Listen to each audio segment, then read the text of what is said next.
Et on commence.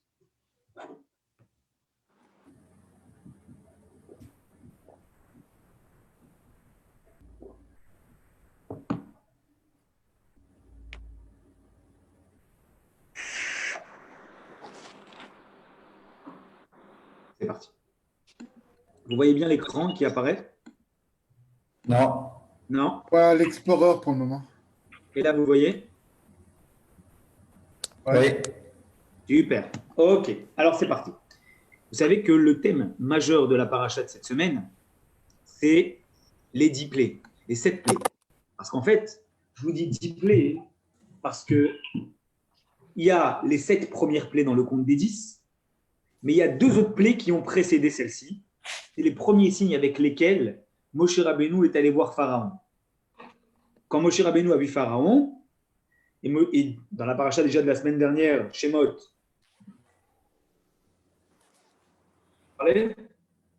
il lui a dit, mon Dieu, Hachem, il m'a donné des signes pour te montrer qui nous sommes, et il vient le voir avec le bâton qui se transforme en serpent. C'est le premier signe. Et le second, c'est la main qu'il met à l'intérieur de la veste, et quand il ressort sa main, elle est lépreuse comme la neige.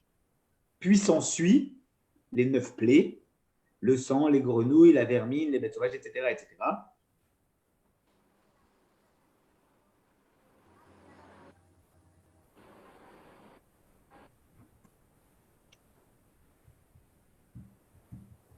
Japan.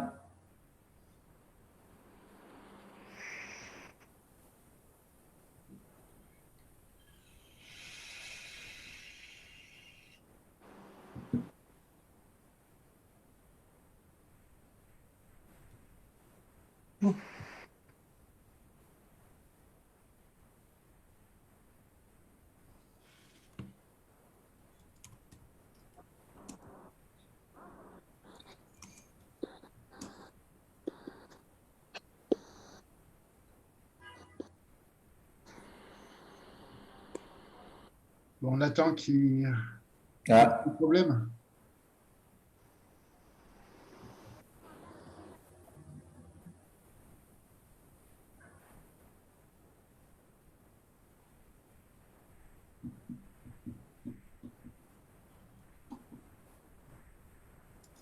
C'est le coup de l'heure.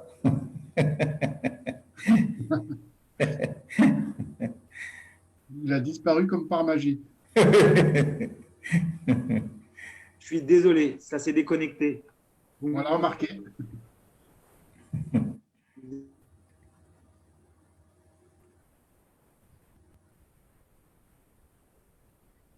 Comme on disait, vous avez disparu comme par magie.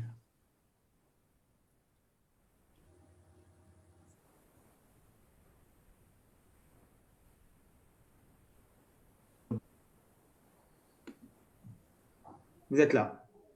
Tout le monde est là? Ouais. Ouais, désolé. Alors, vous doutez bien qu'il y a une opposition de sorcellerie qui est en train de se faire. Il y a de la magie qui se fait des deux côtés. On a l'impression que c'est un combat magique. C'est pour ça que le thème majeur de la paracha de cette semaine, sur lequel nous allons rester, au moins d'un premier temps, c'est-à-dire aujourd'hui, c'est de comprendre ensemble comment ça s'est matérialisé, concrétisé, ces combats de sorcellerie. Qu'est-ce qui est permis, qu'est-ce qui est interdit? Est-ce que la magie noire existe vraiment? Est-ce que la prestidigitation, d'accord, qu'on voit aujourd'hui dans les différentes réceptions auxquelles on peut assister, les différents spectacles, sont considérés comme étant quelque chose de permis, d'interdit? Est-ce qu'il y a une mesure à vérifier lorsqu'on a affaire à ça? Et donc, ce sont ces problématiques-là que nous allons voir aujourd'hui, dans un premier temps, lundi. Et jeudi, évidemment, on abordera quelque chose de plus spécifique. Ça bug à nouveau. À la différence qu'il y a eu entre les 2 premières plaies et la troisième, qui est la plaie de la verve. Vous m'entendez? Ça a bugué pendant un temps. Et là, c'est bon? Là, c'est bien. C'est revenu, oui. Je suis désolé. Une bonne connexion. Désolé. Alors, je vous propose de commencer. Nous en sommes donc à la ligne 1.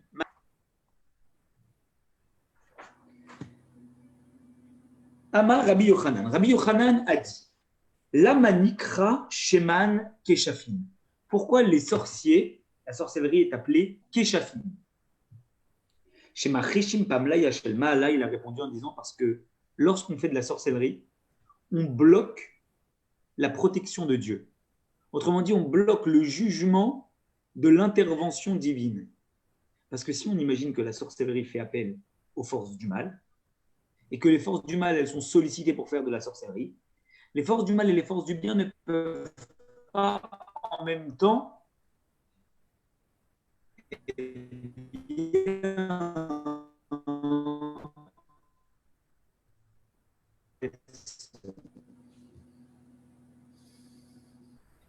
donc,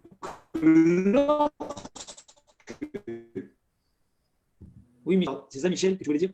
Tu fais de la musique, là. Michel? Ouais, c'est revenu.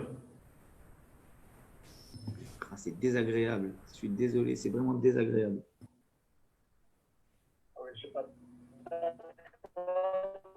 Tu es sur la 4G? Non, Tu es sur la 4G ou sur le Wi-Fi?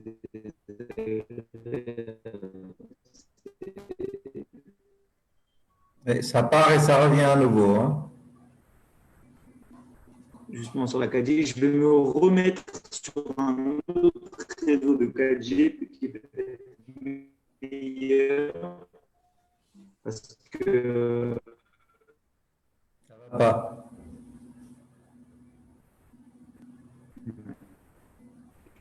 c'est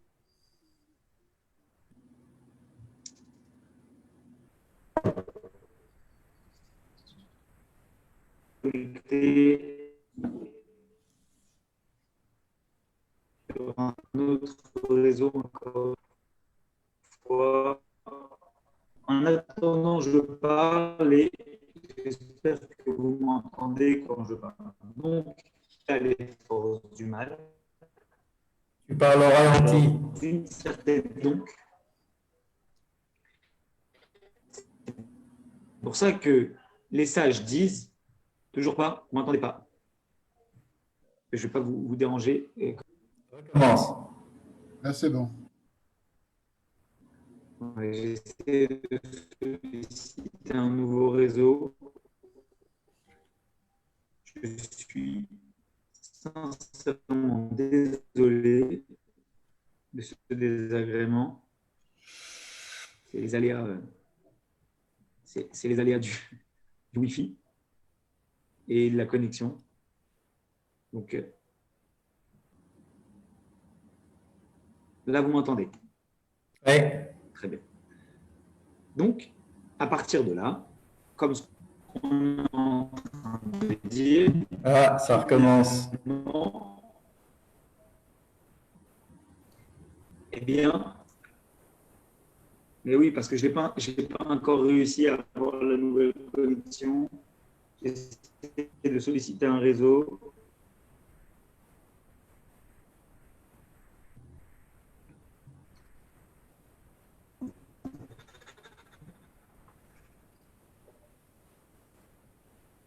Désagréable.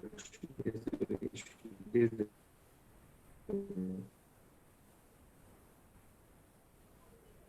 Reconnecter sur l'autre, sur le réseau de la Free. Voilà. Là, vous m'entendez? Oui. Super. Donc, effectivement, quand on sollicite les forces du mal par la sorcellerie, on bloque en même temps, d'une certaine façon, toutes les forces qui ont attrait aux forces du bien qui sont sollicitées par Dieu. Et donc, du coup, nous dit Rabbi Yochanan, quand on parle, quand on fait de la sorcellerie, eh bien, on bloque la miséricorde divine sur soi. Alors, il y a une question qui se pose. On est ligne 2. Pourtant, il est écrit dans la Torah, Enod Milvado, il n'y a pas d'autre que lui. Il n'y a personne d'autre que Dieu. Donc, s'il n'y a personne d'autre que Dieu, tout vient de lui. Et si tout vient de lui, comment peut-on dire que d'une certaine façon, Dieu soit bloqué par quelque chose? Ça n'a pas de sens de dire que Dieu est bloqué. Comment on peut dire quelque chose comme ça? Réponse portée par Rabbi Hanina. Afil ou les dvar kshafim.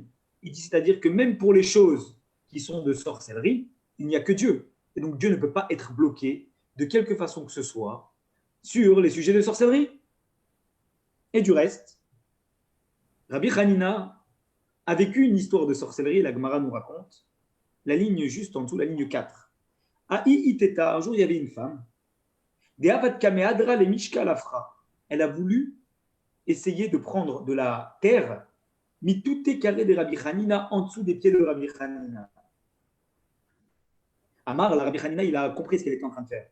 Il lui a dit Amar, la istayat zilie avidi. Si tu arrives à prendre la poussière et à avoir de l'emprise sur moi par la sorcellerie, tu sais quoi? Vas-y.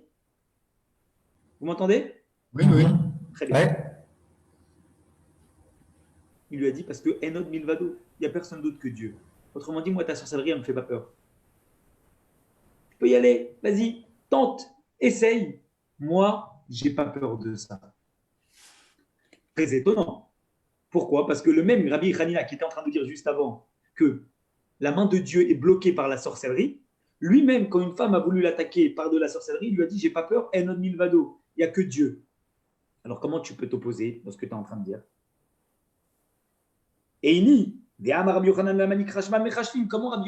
il a pu répondre ça à la sorcière Enod Milvado alors que lui-même il a dit que que Dieu était bloqué par la sorcellerie. La Gemara répond en disant Chané. Rabbi Hanina répond c'est différent. Pourquoi? Parce que Rabbi Hanina des Nafesh Zechut et Rabbi Hanina il était une âme qui était protégée.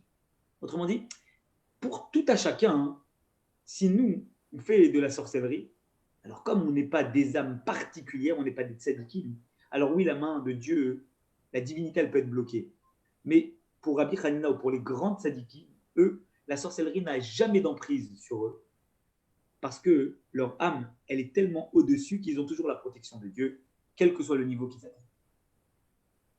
Amar Rabbi Aïvou, nous en sommes à la ligne 12. Je descends, ici, voilà. Amar Rabbi Aïvou, il a dit, Barnagri Amar Rabbi Chia Baraba. Dans la paracha de la semaine, quand vous regardez le terme de magie qui est employé par les astrologues, parfois il est écrit Belatehem, Bet Lamed Tet Yud Hem Sofit, et parfois c'est écrit Belahatehem, Bet Lamed He Tet Yud Hem Sofit. Que nous dit la Gemara?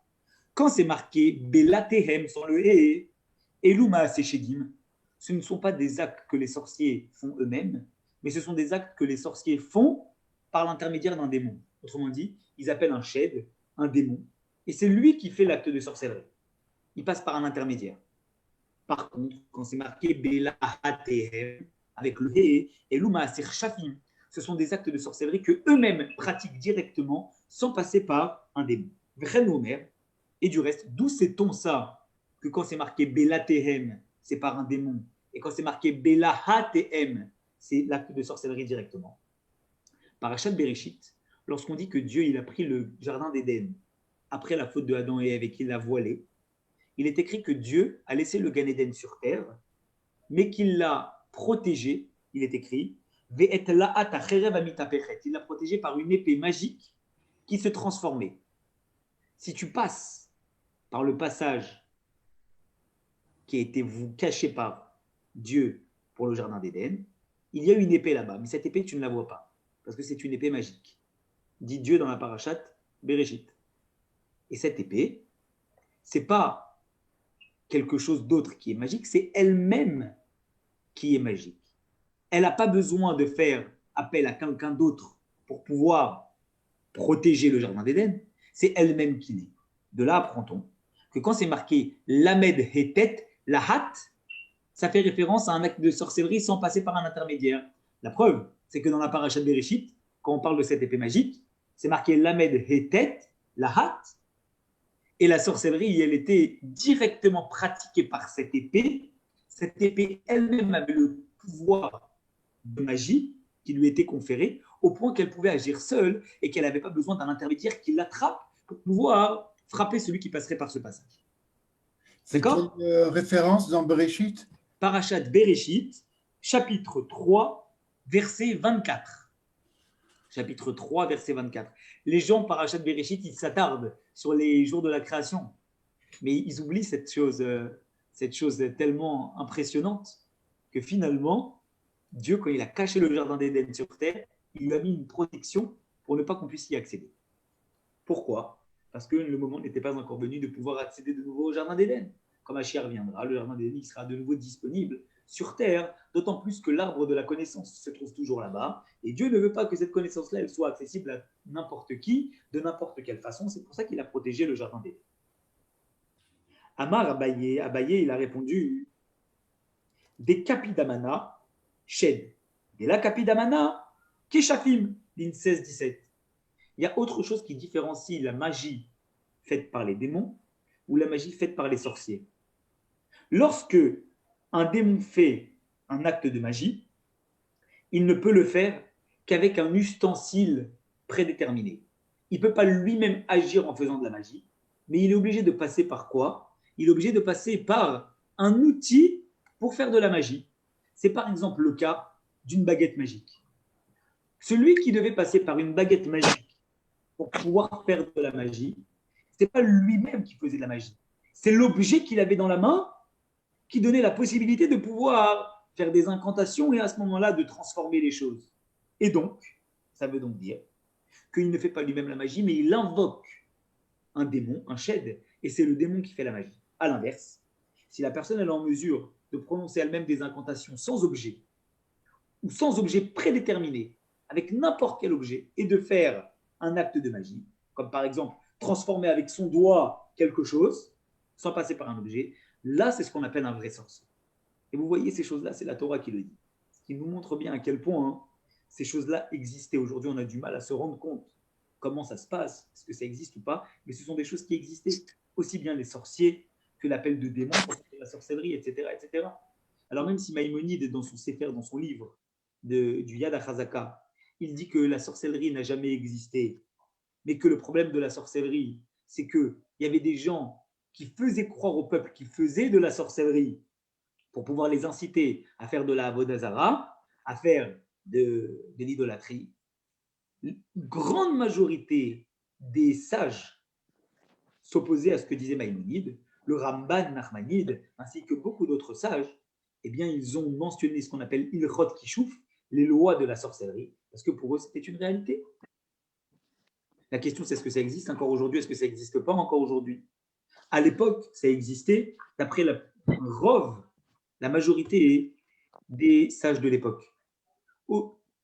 Beaucoup de sages disent que quand le Beth Amikdash a été détruit, puisque Dieu s'est voilé de ce monde-là, en quelque sorte, alors la sorcellerie a également disparu. Certains disent que c'est Rachi qui a chassé les dernières sorcières d'Europe et qu'il y en a encore dans quelques endroits. En tout état de cause, aujourd'hui, en Europe, il n'y a pas vraiment de sorcellerie. Il y a encore des choses qui se rapportent à la sorcellerie. Vous savez, ce qu'on appelle la nécromancie, la cartomancie, la voyance, la boule de cristal, même si pour la grande majorité, c'est surtout de l'arnaque. Mais ces principes-là étaient également utilisés dans le terme de sorcellerie. Et certainement qu'à d'autres endroits du monde, cela peut encore exister, parce qu'il y a encore 200 ans, on raconte des histoires en Russie avec des sorciers que certains grands sages ont croisés. Et les démons, eux, existent encore dans certains pays du monde, bien qu'ils aient été chassés de France, eux aussi par Rachi. Et dans certains pays du monde, ça existe encore. Et ça, c'est la Masechet Brachot, c'est le traité Brachot qui aborde toutes ces choses-là. Donc, ce sont des choses que Dieu a créées. Et on le sait, puisque le Midrash nous dit qu'une des choses que Dieu a créées, Ben Hashmashot, c'est-à-dire entre le coucher du soleil et la tombée de la nuit du 6e jour de la création, c'est les Shedim, les Mazikim, c'est-à-dire les démons. Donc, tout cela a existé, existe dans certains endroits du monde. Mais aujourd'hui, ça se révèle beaucoup moins. Amar Abaye, ligne 18. Ilchot Keshafim, les lois qui concernent la sorcellerie, qui Ilchot Shabbat, elles sont traitées comme les lois de Shabbat. Ça veut dire quoi? Elles sont traitées comme les lois de Shabbat. Elles fonctionnent de la même façon. Les lois de Shabbat, elles sont réparties en 3 catégories. Yeshmen biskila, il y a certaines lois que quand on les transgresse volontairement, à l'époque du temple, on était passible de lapidation. Mais Yeshmen patou, il y en a certaines d'autres, les lois des sages, les barrières que les sages ont érigées en plus par rapport aux lois de la Torah, par rapport à Shabbat, eh bien, elles, si on les transgresse, on est dispensé de lapidation. Par contre, Aval Assour, elle reste interdite. Et Yeshmen Mutar Lechatchila, il y a des choses qui sont totalement permises le Shabbat, comme par exemple tous les travaux qui ne sont pas dans les 39 travaux interdits dans leur dérivés. Alors, quel rapport avec la sorcellerie? Et la sorcellerie, il y a aussi 3 catégories qui sont identiques.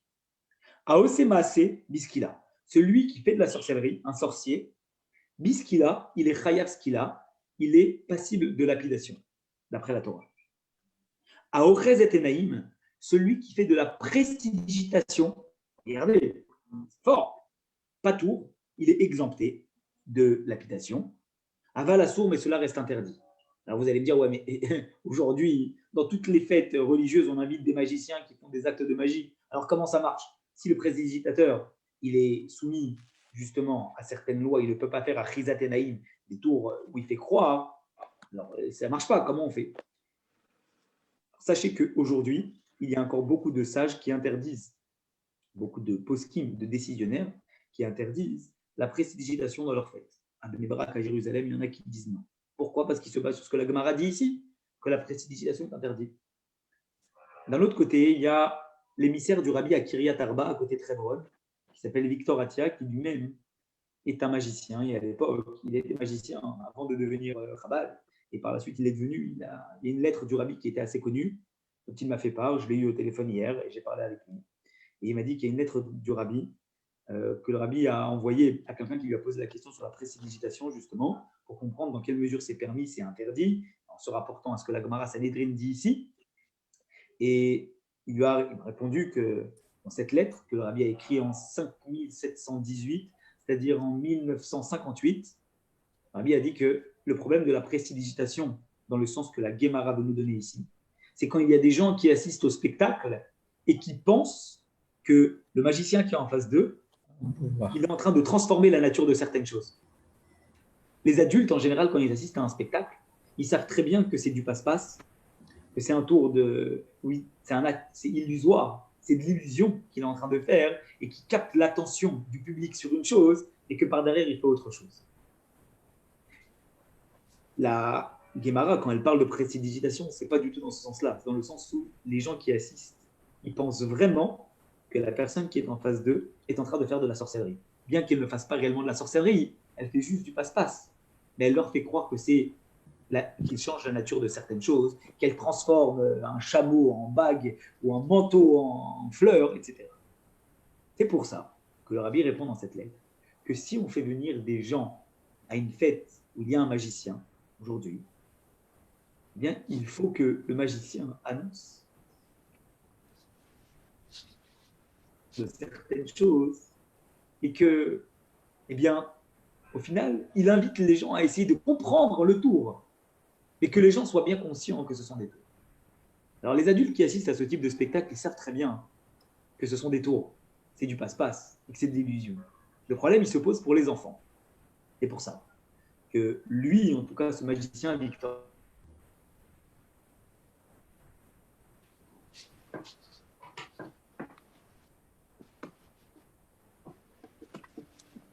Ça coince.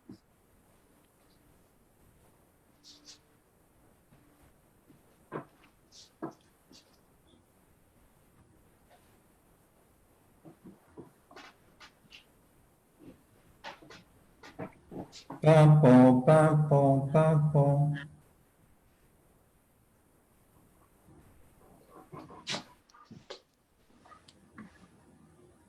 Il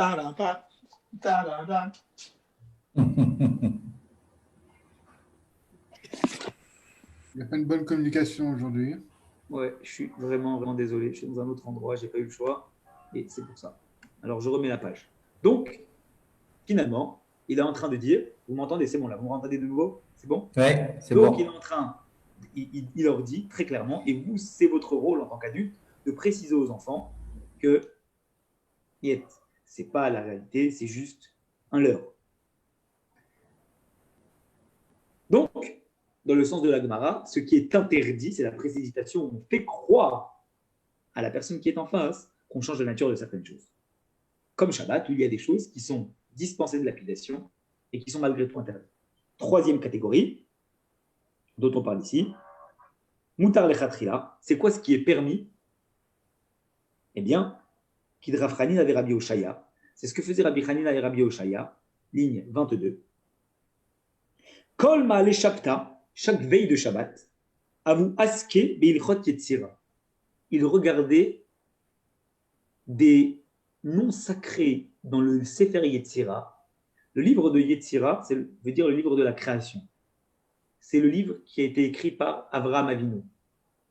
C'est le premier livre de Kabbalah de l'histoire. Le Zohar n'est pas le premier livre. Le premier livre, c'est le Sefer Yetzira écrit par Avraham Avinu. À l'intérieur, il évoque, Avraham Avinu, des choses qui sont extrêmement mystiques. C'est le premier qui parle de la définition des séphirotes. C'est le premier qui parle de la définition des différents mondes. C'est le premier qui évoque les différents noms de Dieu et les facultés qui s'expriment à travers les différents noms de Dieu.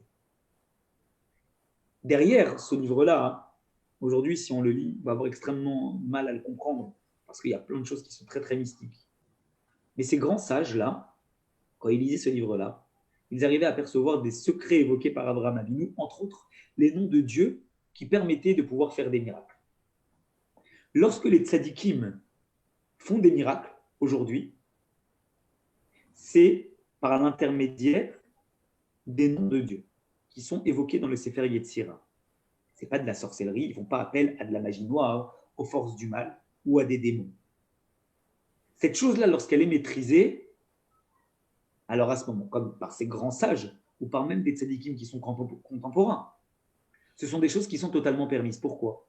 Parce que le problème de la magie noire, c'est deux choses. Premièrement, de faire de la magie en évoquant des forces du mal. Deuxièmement, faire croire que c'est soi-même qui en fait. Et du reste. Vous savez très bien que l'acrobate, eh bien lui, il a utilisé le nom de Dieu pour pouvoir faire de la magie. Vous allez me dire, mais pourquoi lui, on lui a reproché, alors que ces sages que nous venons de citer, on ne leur reproche pas?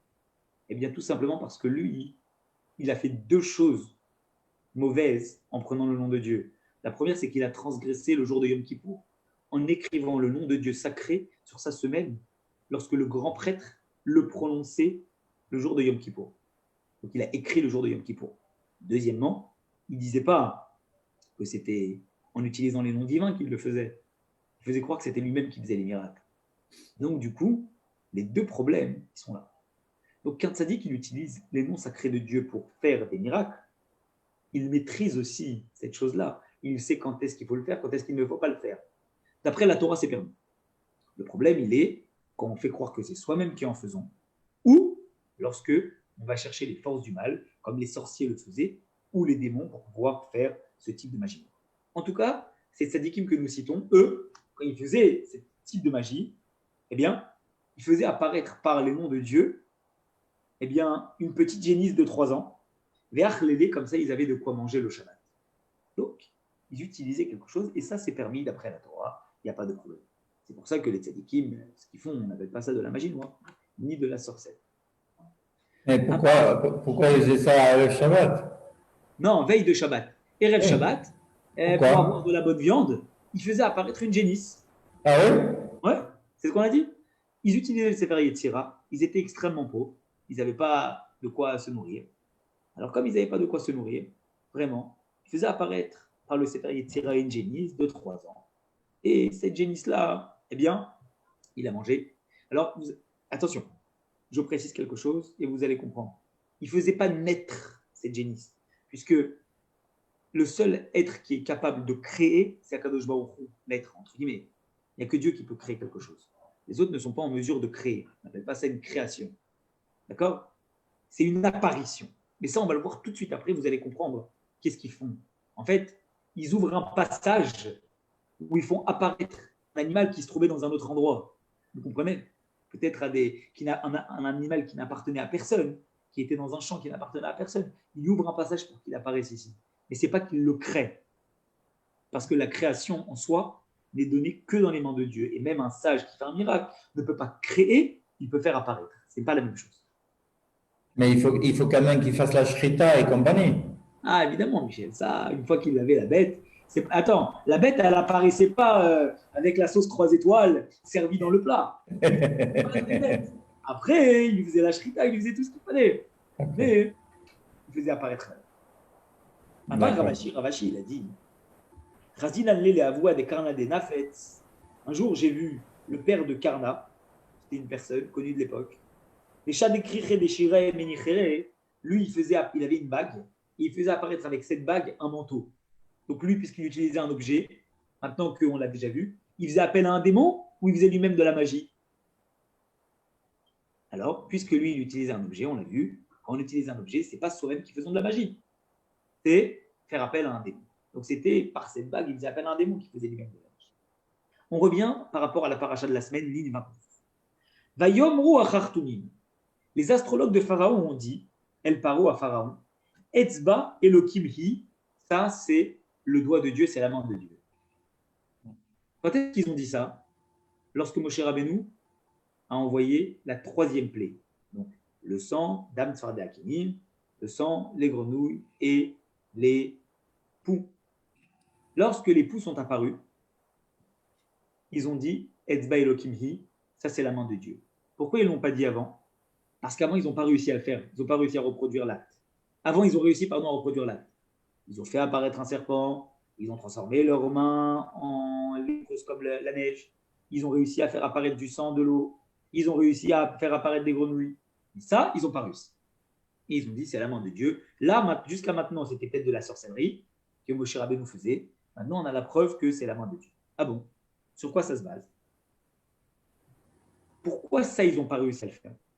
La Gemara nous dit, Amar Rabbi Elazar, il a dit, Mikan, on apprend de là, chez En Hached Yachol Librot Bria Pachot Mikeseor.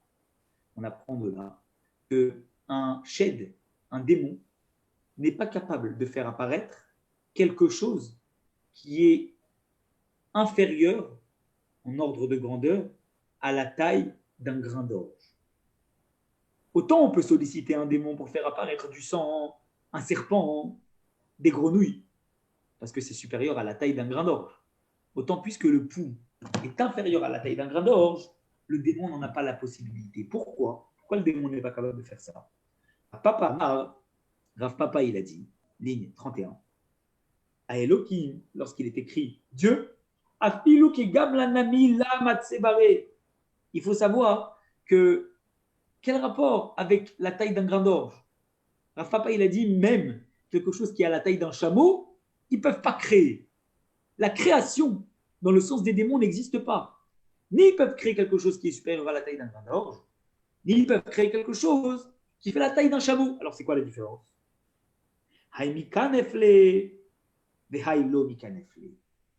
En vérité, la chose qui les différencie, c'est quoi?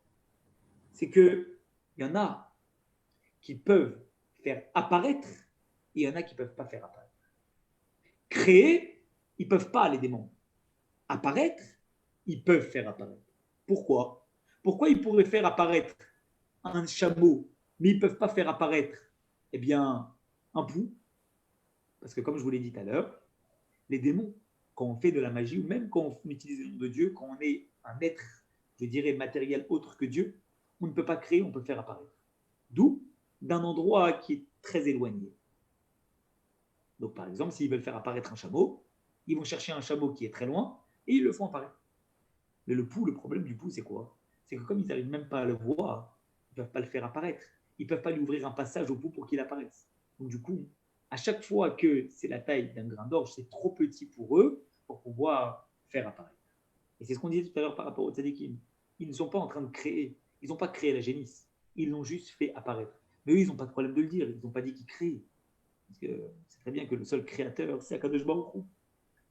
Quand Lavoisier dit « rien ne se perd, rien ne se crée, tout se transforme », bien, il est en train de dire quelque chose qui est réel. Mais au niveau humain, au niveau divin, on crée. Dieu crée. Mais il n'y a que Dieu qui crée. Le reste, font apparaître, transforment, mais ne crée pas. Amar les Rabbi Chia. Il lui a répondu à Rabbi Chia. On remonte en haut. Je remonte dans le texte. Moi. Tac. Amarlé les Rabbi Chia, ligne 36. Vous voyez, c'est bon? Mhm. Il lui a dit à Rabbi Chia, les Didi Khazila Aoutaya, une fois moi-même j'ai vu un bédouin, et Chakle le Safsira Begaïde les Gamla, qui a pris une épée et qui a démembré un chameau. Vetarafle Betavla. Et après ça, il a sonné dans une cloche, Bekam, et le chameau s'est reconstitué et s'est relevé. Amar, il lui a répondu Rabbi Chia, Arabe, les Batarachi, après que tu aies vu le chameau se lever, Damoufartami Avaï, est-ce qu'il y avait des taches de sang par terre?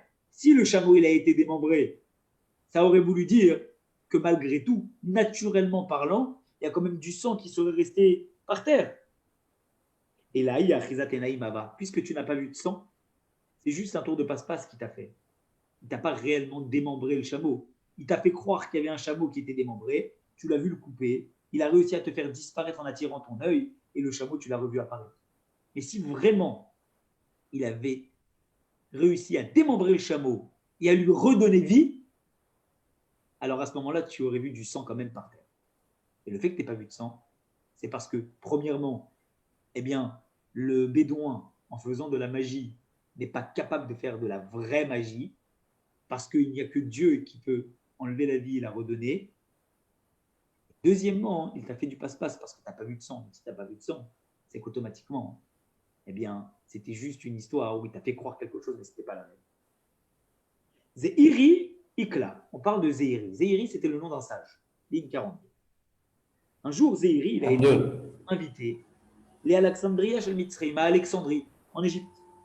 Zavan Khamara, il a acheté là-bas un âne, en pensant que cet âne-là était un âne normal, sauf que c'était un âne qui était apparu par la sorcellerie.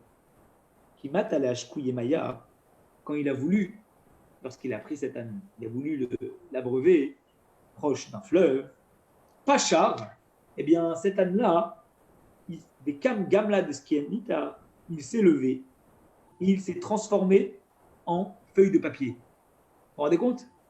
Il a voulu donner à boire à l'âne, et l'âne s'est transformé en feuille de papier.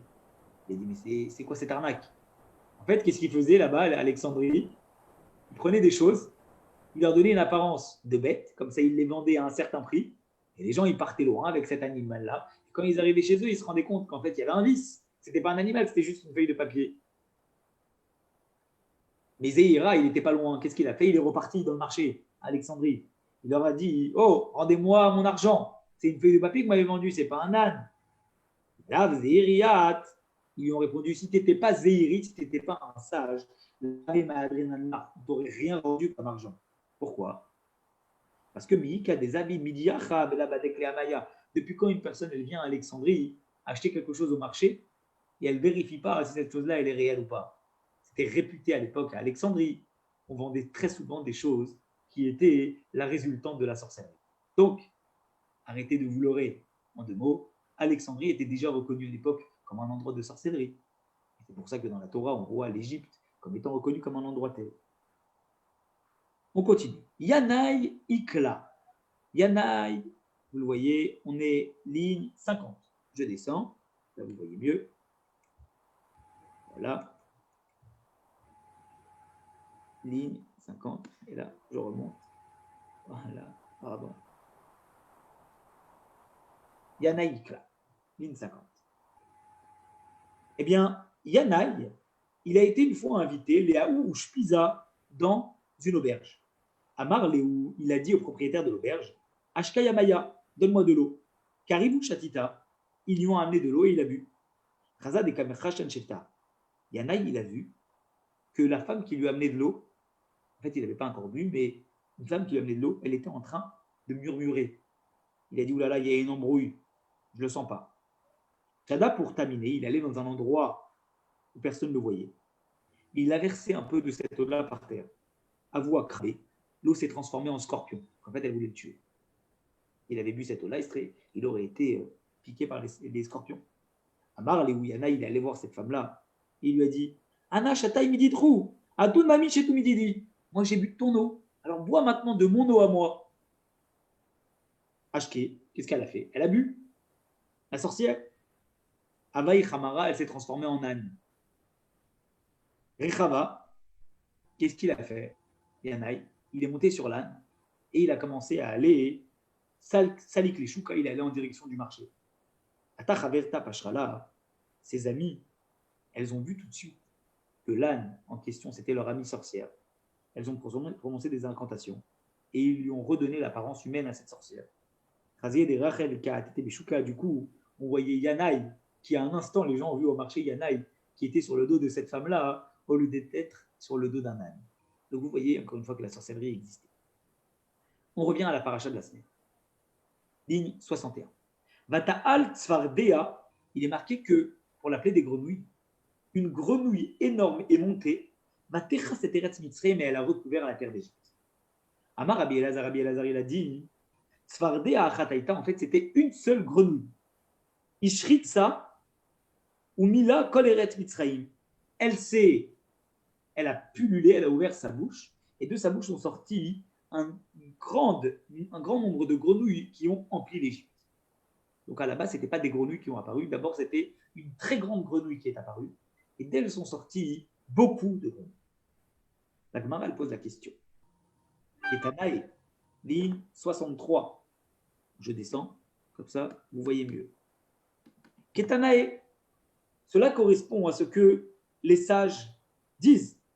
Rabbi Akiva, mais Rabbi Akiva, il dit Rabbi Akiva, autrement dit, il a répondu. Les sages ont répondu à Rabbi Elazar. Mais pourquoi tu dis que c'est toi qui as dit ça? Rabbi Akiva, il a déjà dit que c'était une seule grenouille. Qu'est-ce que tu es en train de nous dire de spécial, Rabbi Elazar? Tu renouvelles quoi? Rabbi Akiva, il a déjà dit. Rabbi Elazar ben Azaria, il a répondu à Rabbi Akiva. Akiva, malecha etzel agada. Rabbi Akiva, qu'est-ce que toi maintenant tu viens nous faire des explications sur le sens simple du verset? Toi, tu es un sage qui est tellement grand que toi, tu es en mesure de juger ce qui est impur, ce qui est pur, en termes de tâches, en termes de maison, etc. etc. Autrement dit, les lois sur les grenouilles ou sur ce qu'on peut comprendre du sens simple du verset, Rabbi Akiva, ce n'est pas de ton ressort. Toi, concentre-toi sur les choses qui sont bien plus grandes que ça. C'était une seule grenouille. Char Kalahem dit, ce n'est pas en fait une seule grenouille qui a ouvert la bouche et qui a fait sortir d'elle des grenouilles. Il dit c'était une seule grenouille qui a poussé un hurlement. Et quand les autres petites grenouilles de la terre entière ont entendu cet hurlement-là, elles ont en quelque sorte été appelées et elles se sont approchées pour eux aussi emplir l'Égypte. Amar Rabbi Akiva, il a dit, et on passe à la page qui est après, ligne 68, Rabbi Akiva a dit. Voilà, ligne 1 de la page 68. Veha. Et ce jugement-là, à propos, je vous le dis, de comment faire pousser des concombres. Rabbi Akiva, mais Rabbi Yoshua Gamirle. Rabbi Akiva, hormis cette histoire de grenouille dans laquelle il s'est mêlé, ça lui est arrivé de se mêler d'une autre histoire qui peut paraître différente des sujets qu'il abordait habituellement, qui sont les sujets de pureté et d'impureté. Rabbi Akiva a également parlé une fois, dans la Gemara, de savoir comment faire pousser des concombres. Par rapport à Rabbi Akiva, il parle de ça. Une personne que Michel connaît, qui avait l'habitude de me dire à chaque fois, vous, les rabbins, parlez pas à moi, il parle à d'autres, parce que moi, il m'apprécie. Les rabbins, ils parlent de plein de choses compliquées, mais dès que tu leur demandes comment faire pousser des tomates, ils ne savent pas. Je ne sais pas si Michel, tu vois de qui je parle. Et en fait, je lui ai dit, mais tu sais, c'est pas vrai. Puisque si tu regardes dans la Gemara, Rabbi Akiva, il explique comment faire pousser des concombres. Pas des tomates, mais des concombres, il t'explique. On le voit ici. D'ailleurs, Rabbi Akiva, Rabbi Yoshua Gamirle. Il faut savoir que comment faire pousser des concombres. Rabbi Akiva le tient de Rabbi Yoshua. Non, il ne tient pas de Rabbi Yoshua. Écoutez cette histoire. Behatania, ligne 2. Et voilà qu'on a enseigné.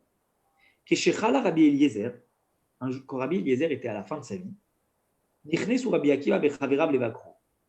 Rabbi Eliezer ben Orkenus, qui s'est opposé aux sages dans beaucoup de discussions, à tel point qu'il a voulu suivre son propre avis et pas l'avis de tous les autres sages qui avaient la majorité. Il a été excommunié. Mais quand il est arrivé à la fin de sa vie, c'était un sage qui était tellement grand, nous dit Pirkei Avot et Maxime de nos pères, qu'il était tellement grand que finalement, eh bien, les sages venaient écouter sa Torah. Ils voulaient entendre sa Torah. Si on le mettait d'un côté de la balance et tous les autres de l'autre côté, la balance penchait en sa faveur, tellement il était grand. Pourtant, comme il a voulu persister dans son avis, au point que même il a demandé à Dieu de faire sortir une voix céleste pour dire qu'il avait raison. Et une voix céleste est sortie en disant qu'il avait raison. Et les sages ont répondu que la Torah Loba Shamaimhi, que la Torah elle n'avait pas été donnée dans le ciel, elle a été donnée sur terre. Alors à ce moment-là, les sages l'ont excommunié parce qu'il a voulu suivre son. Quand il est décédé, les grands sages de l'époque sont venus voir. Il était sur son lit de mort. Rabbi Akiva et ses amis sont rentrés le voir.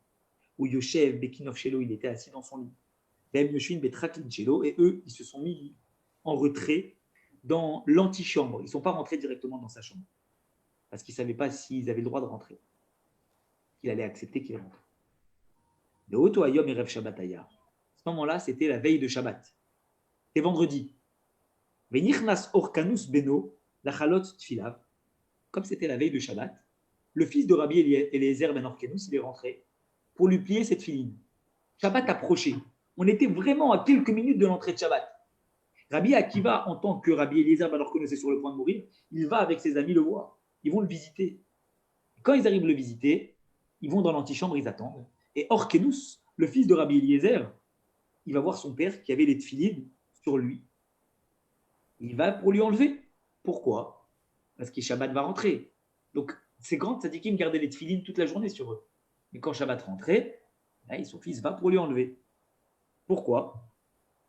Parce que, eh bien, Shabbat, a priori, il faut savoir qu'il y a une discussion, est-ce qu'on a le droit de mettre les tfilines ou pas?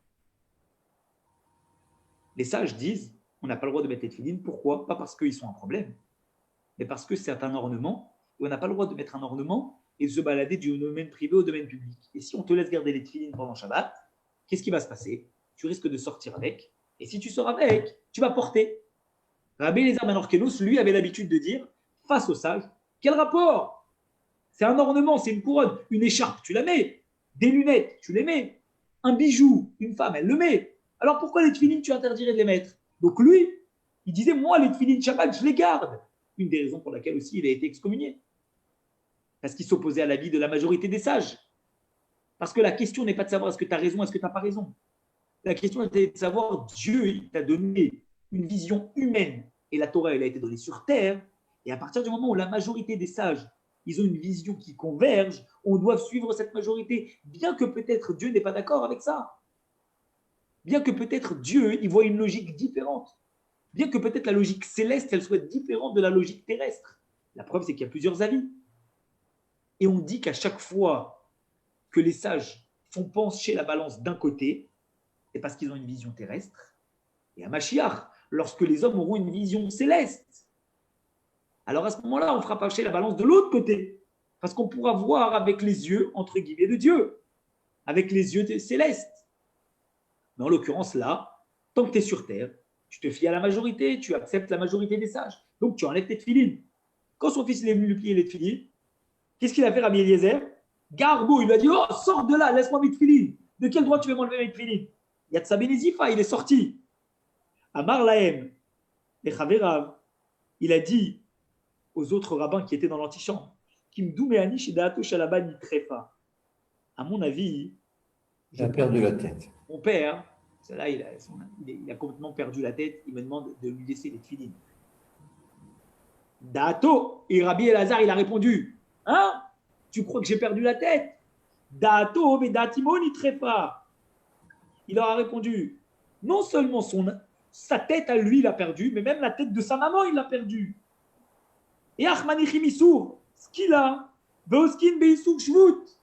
Regardez l'intelligence de Rabbi Eliezer. Il leur répond, tu crois que j'ai perdu la tête? Tu es en train de solliciter des sages qui sont dans l'antichambre et qui attendent à quelques minutes de Shabbat de me voir et tu les retardes. Pourquoi? Pour me faire enlever les tefilines pour pas qu'ils me voient avec les tefilines. Ça veut dire finalement, pourquoi tu m'enlèves les tefilines? Parce que c'est les sages qui ont fait cet interdit, mais d'après la Torah, il n'y a pas d'interdit. Alors que d'un autre côté, à cause de toi, si tu les fais traîner, ils ne vont pas pouvoir rentrer chez eux pour Shabbat, ils ne vont pas allumer les bougies de Shabbat, ils vont allumer les bougies de Shabbat en retard, et là, ils vont transgresser un interdit de la Torah. Rabbi Eliezer, il a voulu montrer à son fils et aux autres qu'il n'avait pas perdu la tête, qu'il savait exactement quel est le degré d'interdit des tefilines de Shabbat, interdit des sages, quel est le degré d'interdit de retarder l'entrée de Shabbat pour allumer les bougies de Shabbat, pour voir quelqu'un, interdit de la Torah. Il leur dit, oh, où tu vas? Donc là, ils ont compris qu'il n'avait pas du tout perdu la tête, qu'il savait exactement où il allait et qu'il savait exactement ce qu'il disait. Pourquoi il a associé sa mère, là? En fait, c'était une façon de dire, tu es en train de m'insulter, moi, ton père. C'est pas moi simplement que tu insultes. Tu insultes moi et tu insultes ma maman. Tu fais croire à tout le monde que j'ai perdu la tête. Mais sache que ni moi j'ai perdu, ni ma mère elle a perdu la tête. Autrement dit, c'est une insulte double que tu es en train de me faire. Comme vous vous rendez compte que finalement, insulter une personne, c'est une chose. Même aujourd'hui, insulter les parents d'une personne, c'est un degré qui est supérieur. Et Rabbi Eliezer dit, tu n'es pas juste en train de m'insulter, tu es en train de me faire une double insulte.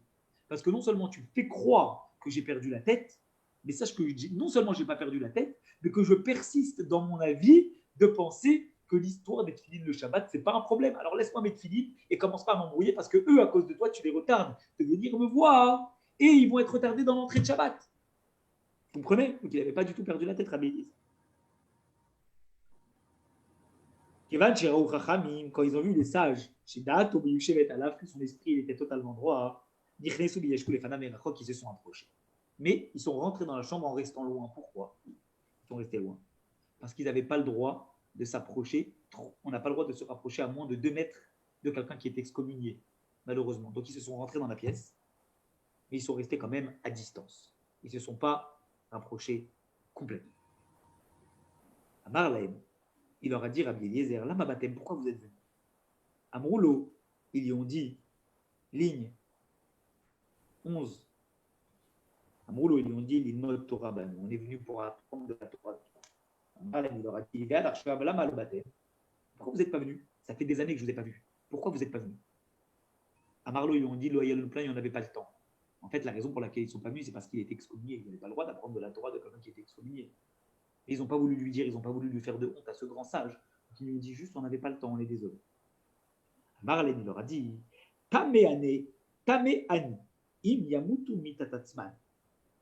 Il leur a dit, Ani, moi, im, si ces sages-là, yamutu, ils vont mourir, mitatatzman, d'une mort qui est naturelle. Il leur a dit, est-ce que vous voulez savoir qui va mourir d'une mort naturelle et qui va mourir d'une mort qui n'est pas naturelle? Amar le Rabbi Akiva il lui a dit Shelimaou. Il lui a dit Rabbi Akiva, Rabbi Elazar, dis-moi comment moi je vais mourir. Il lui a dit Shelchaka Shamishlein. Toi tu vas mourir beaucoup plus difficilement que les autres. Et ça s'est avéré vrai. Rabbi Akiva, il a été, vous savez que sa peau, elle a été enlevée avec des peignes chauds par les Romains. Donc sa mort, elle était beaucoup plus compliquée.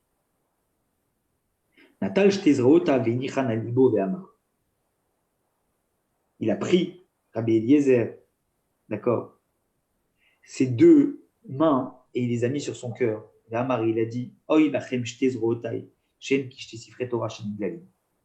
malheur à mes 2 mains qui finalement sont en train de se voiler, de se fermer, comme 2 Sefer Torah qu'on est en train de refermer. C'est comme les rouleaux qu'on est en train de refermer.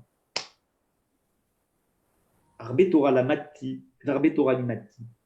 J'ai appris beaucoup de Torah et j'ai enseigné beaucoup de Torah. Arbe Torah lamati velo chisarti. Monte. Ouais, excusez-moi, je descends. Voilà. Ligne 17. J'ai appris beaucoup de Torah et j'ai enseigné beaucoup de Torah. Arbe Torah lamati velo chisarti, merabotai.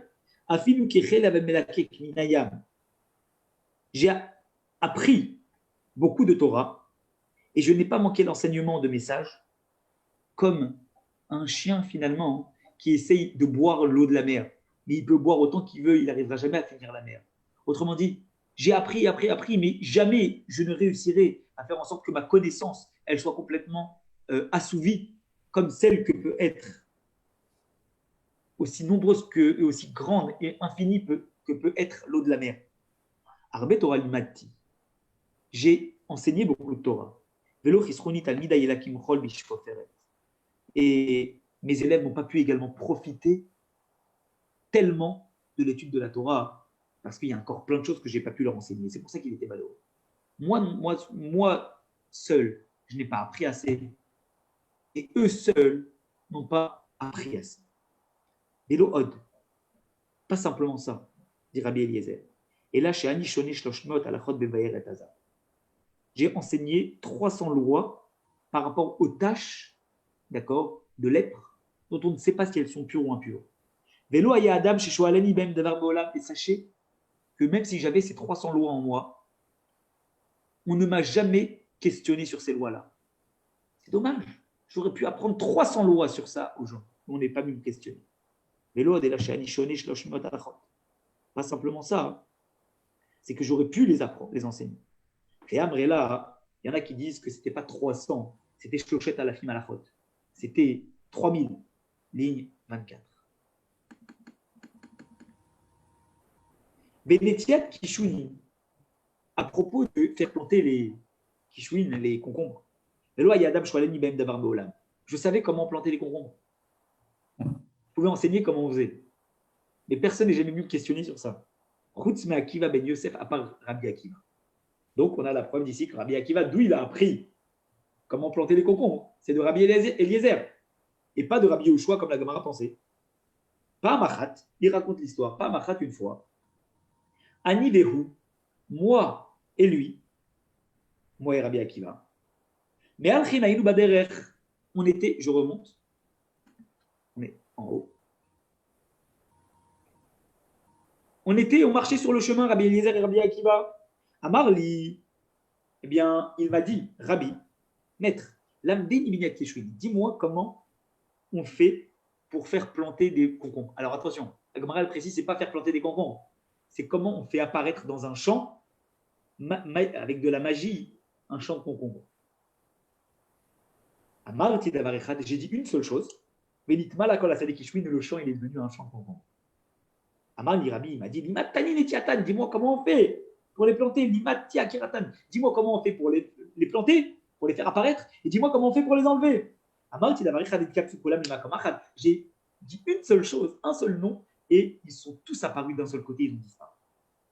Amroul, ils ont dit, les sages Rabbi Eliezer, Akadour, Veaïmus, Veakamiya, Utstror, Amargaliot, Mishkolet Ketana, toutes ces choses-là, ce sont des choses qui sont en ferraille, mais elles sont recouvertes d'une peau. Maou, est-ce qu'elles sont pures ou est-ce qu'elles ne sont pas pures? Est-ce qu'elles sont Mekabel Touma ou est-ce qu'elles ne sont pas Mekabel Touma? Est-ce que malgré qu'elles soient entourées d'une peau, on considère que la peau, elle est conductrice de Touma ou qu'elle est isolante et que la Touma, l'impureté, ne peut pas rentrer à l'intérieur de l'objet? À Marlène, il leur a dit, Tmei, elles sont impures. Ta'aratan bemachem. Et il leur a dit, mais en les trempant dans le mikvé, on peut les purifier. Donc, possibilité. Pourquoi? Il leur a dit que c'est impur. Parce qu'on parlait de nikré, ou on parlait de ces choses-là qui sont recouvertes d'une peau, mais qui ont été déchirées. Donc, l'impureté, même si la peau est isolante, l'impureté, elle peut rentrer à travers la fente. Il leur a dit, de la même partie que l'impureté, elle peut rentrer à travers la fente, elle peut également ressortir, l'eau peut également ressortir par la même fente par laquelle l'impureté est rentrée, l'eau du mikvé, et donc le purifier. Et donc, on finira avec ce sujet-là, qui est quand même une notion qui est très intéressante, de savoir que si l'impureté, elle peut rentrer par, eh bien, Khutshel Machat, par le trou d'une aiguille, la pureté, elle peut aussi rentrer par là. Ça veut dire que ce n'est pas une personne qui pense, qui se dit qu'elle est à jamais vouée à ne pas pouvoir faire teshuva, se repentir, pour se dire, je suis tellement mauvais que la teshuva, elle ne peut pas être acceptée. On le dit de la même façon que l'impureté, que le mauvais a pu rentrer en toi, par peut-être une infime petite fente qui s'est faite, de la même façon, la teshuva, la pureté, elle peut re-rentrer par la même et te purifier totalement. Donc rien n'est jamais perdu. Voilà. Voilà. Pour ce cours. Patrick, il rentre et on a fini en disant que si l'impureté, je répète juste le dernier mot que Patrick qui vient de rentrer écoute cette phrase. De la même façon que l'impureté, elle peut rentrer par une petite fente, la pureté du mikvé, elle peut rentrer par cette même petite fente. Ça veut donc dire que dans tous les cas, même si on pense qu'on est voué à l'échec et qu'on ne peut jamais faire teshuva, se repentir, eh bien, la teshuva, elle peut rentrer par la même petite fente par laquelle l'impureté a pu rentrer et rien n'est jamais perdu. Voilà.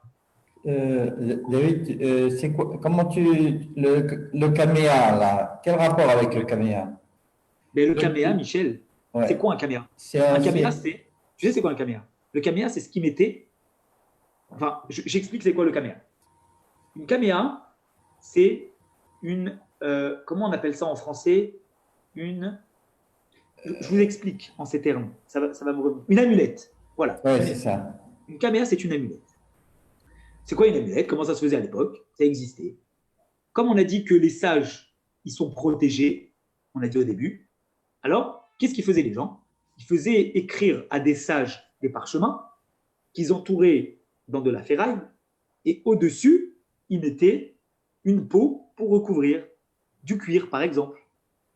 Et ils se disaient, si moi, je ne suis pas protégé, comme j'ai le mérite du tzaddik qui est sur moi, je vais être protégé, puisqu'on a dit tout à l'heure qu'un tzaddik, comme Rabbi Hanina, il est toujours protégé, on l'a dit au tout début.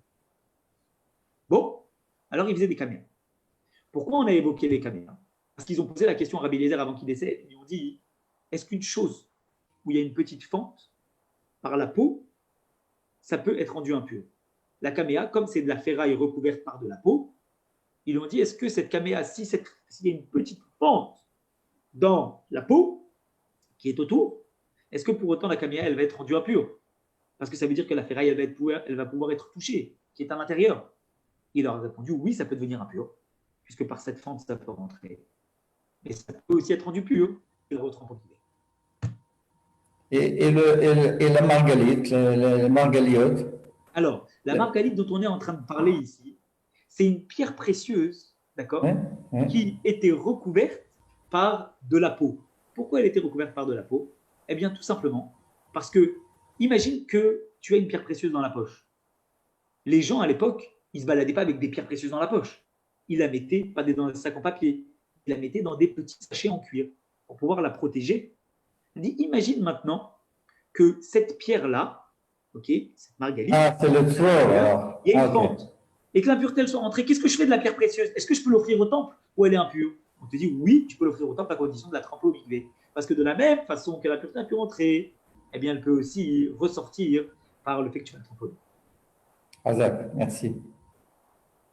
Merci, David. Est-ce qu'il y a d'autres questions? Antoine? Merci, David. Oui? C'est bon, merci. Donc, c'est bon. Ok, très, très bien. Azak. Alors, voilà, les amis. C'était un plaisir, comme d'habitude, de vous retrouver en ce lundi matin. On se retrouve. Ronnie, tu es toujours là? Ouais. Super. Ronnie, tu as des questions ou ça va? Il y a une question, Ronnie, ou c'est bon? Non. Khazak. Alors, bravo, Baruch Hashem. Alors, on se retrouve, Bezrat Hashem, jeudi matin, pour aborder, d'après le sens profond, eh bien, la troisième plaie, celle qui a fait que les astrologues n'ont pas réussi à la reproduire. Vous vous souvenez, on a dit ça tout à l'heure dans l'Agmara, la plaie d'époux, ils n'ont pas réussi à la reproduire. On va expliquer pourquoi ils n'ont pas réussi profondément parlant, quelle est la distinction avec les autres plaies. Et s'il y a parmi vous certaines personnes qui sont intéressées par le référentiel géocentrique d'après Maïmonide, comme vous savez que Maïmonide, Rambam, eh bien, il définit non pas le référentiel héliocentrique, c'est-à-dire le système solaire comme étant le Soleil qui est au milieu et les planètes qui tournent autour, mais il dit le référentiel géocentrique, comme Ptolémée le disait, c'est-à-dire le Soleil, la Terre est au milieu et tous les astres tournent autour. Si vous voulez comprendre comment, astronomiquement parlant, Rambam définit ça, eh bien, n'hésitez pas à me demander. On a fait un cours fin de semaine dernière sur cela, où on a expliqué toute la vision planétaire de Maïmonide, le sens des mouvements des planètes, des astres, etc. Et je serais ravi de vous l'envoyer pour que vous puissiez le suivre. Donc, n'hésitez pas à me demander en privé, je vous l'envoie avec grand plaisir. Je vous souhaite en tout cas une très, très, très bonne journée, plein de... Merci, bonne journée à tous. Bye bye, Shavuot Tov. Eh bien, je suis demandeur, David. Je t'envoie, Michel. Merci. Des bonnes Merci. nouvelles. Très bien. Bonne nuit. You are the last remaining